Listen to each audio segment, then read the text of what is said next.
last thoughts for us, President Mrs. Reagan, on your way out? Any last thoughts? Ronald Reagan never pardoned Sun Myung Moon. Moon's pardon application is still pending before the Bush administration. Max Hugel, Paul Laxalt, and Paul Perito all refused to comment. Ronald Reagan also declined to comment. Is the New Birth Project continuing?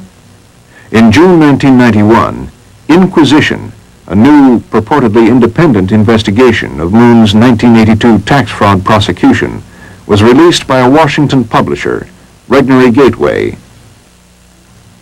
Its author, Carlton Sherwood, is a Pulitzer Prize-winning investigative reporter who once worked for the Washington Times.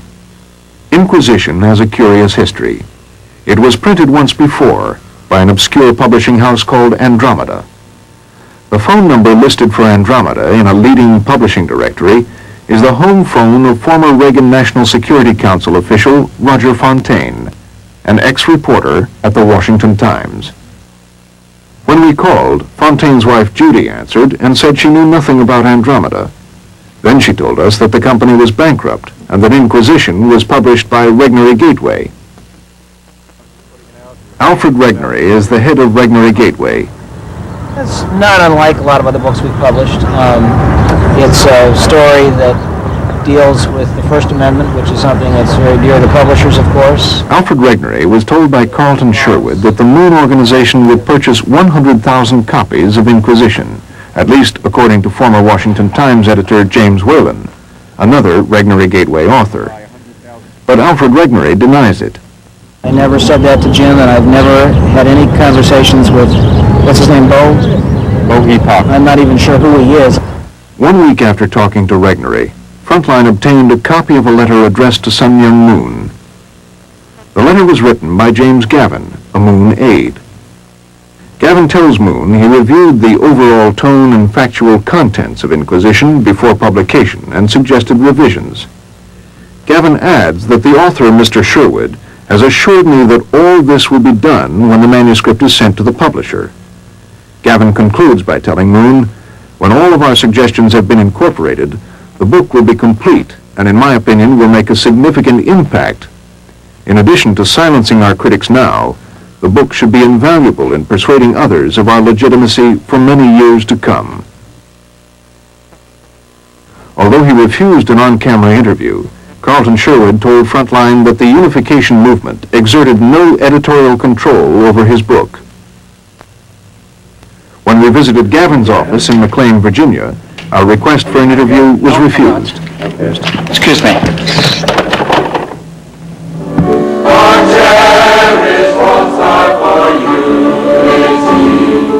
Many questions about the Unification movement remain unanswered, but none is more pressing or perplexing than this. Where does all the money come from? The Moon organization has spent an astonishing amount in the United States. More than $800 million on the Washington Times. Hundreds of millions on national periodicals. Tens of millions on electronic media. At least $40 million on New York newspapers. More than $10 million on a New York publishing house. Millions on World Media Association junkets and conferences. Millions more on new right organizations, including the American Freedom Coalition. Well over $100 million on real estate, including the New Yorker Hotel in Midtown Manhattan. At least $40 million on commercial fishing operations. And at least $75 million on the New Birth Project. It all adds up to more than $1 billion. But most of Moon's operations in America are losing money. Virginia Commonwealth University professor David Bromley. Most of the Unifications movement businesses, as far as I can tell, have lost substantial sums of money. Again, the best example is the Washington Times, which may have lost as much as $50 million a year, a major loser. So where does the money come from? Moon himself told the Senate Judiciary Committee in June 1984, the money comes from overseas. Several $100 million have been poured into America. Because this nation will decide that destiny of the world, these contributions are primarily coming from overseas.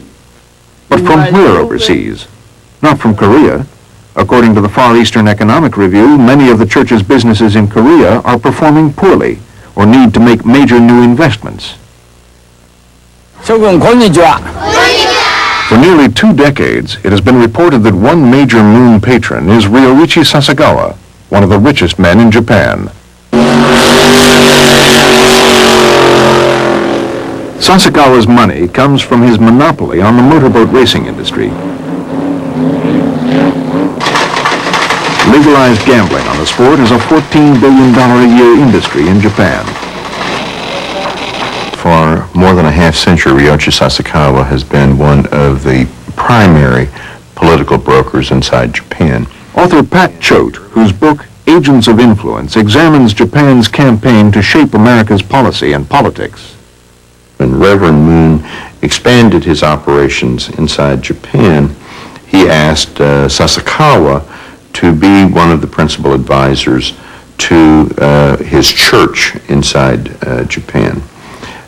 Many of their operations, the Sasakawa operations, the Moon operations, seem to parallel each other. They operate in many of the same ways, giving away money, a great deal of attention to media and media organizations, the establishment of think tanks and other policy organizations that operate across national borders, and the maintenance of a very right-wing conservative focus. Sasakawa's right-wing associations go back more than 50 years.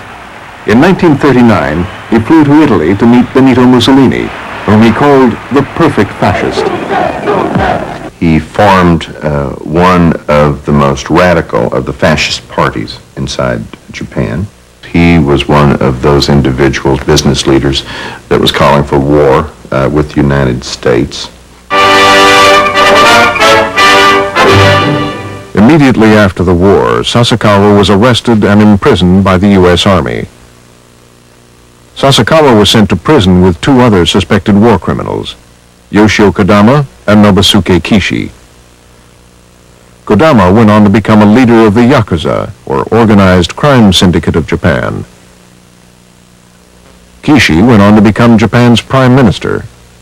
All 3 men reportedly played key roles in the early days of the Moon organization. Kishi had emerged as a frontman for the Moon organization in Japan, and Sasakawa served as an advisor. He was the behind-the-scenes power broker who was manipulating the Moon organization. Moon, in his own speeches, refers to his Japanese friend, who is quite wealthy, Mr. Sasakawa. In 1967, Moon and Sasakawa are reported to have formed the Japanese chapter of the World Anti-Communist League, which funded anti-communist insurgencies worldwide. Thousands cheered Moon at this 1970 rally in Tokyo. Today, Sasakawa denies providing any financial or political assistance to Moon. Sasakawa told Frontline that he only met Moon once, 25 years ago. Yet Moon, in a 1973 speech, claimed he was very close to Sasakawa, and Bohee Pak called Sasakawa Moon's chief ally in the battle against communism. If they're using substantial amounts of the Japanese money, is they're not only running a Korean agenda, but they're also serving as political mercenaries for the Japanese. And it should be a matter of great concern.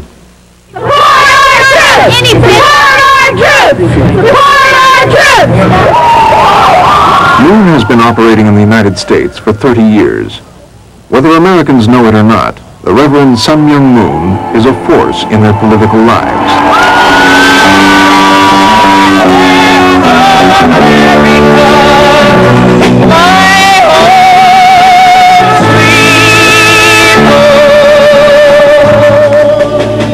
But some Americans are suspicious of Moon and question whether his political activities are in the interest of America. Here is what disturbs me. It is the lack of knowledge on the people who are being taken in by this activity, of who is behind it, where the funding is coming from, and what are their ultimate objectives. This should be the ultimate congressional investigation, is to lay all this out before the American people, bring it into the sunshine, and stop it. Since 1978, Congress has demonstrated little interest in investigating Moon. And when we visited the Justice Department, officials there had nothing to say. I'd like you to go down and answer the question why the Justice Department isn't investigating the Washington Times under the Foreign Agents Registration Act.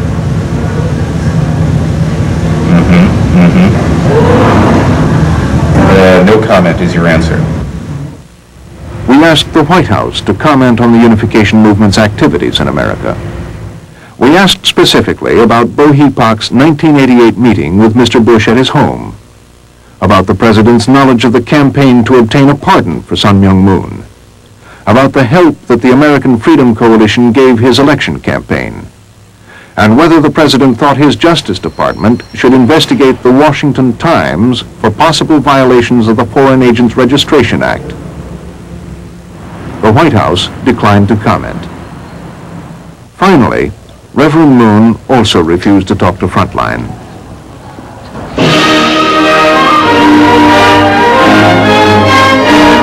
But in this church-sponsored film, Reverend Moon in America, he had this to say. Now, whether positively or negatively, America knows me, and it happened quickly. At least I have America's attention. Because of that, I will be able to tell the people the truth of God, the new revelation. The worst treatment America could give me is to ignore me. Now I can preach the truth.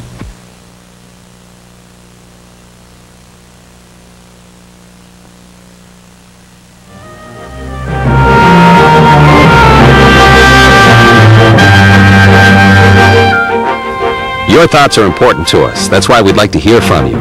Call our viewer response line at 876-WGBH. That's 876-WGBH, and let us know what you think about the program you've just seen. And thanks.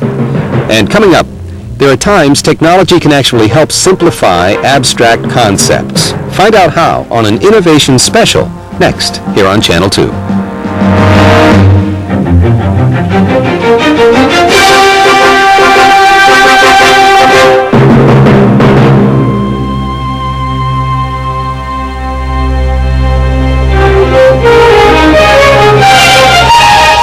Funding for Frontline is provided by the financial support of viewers like you.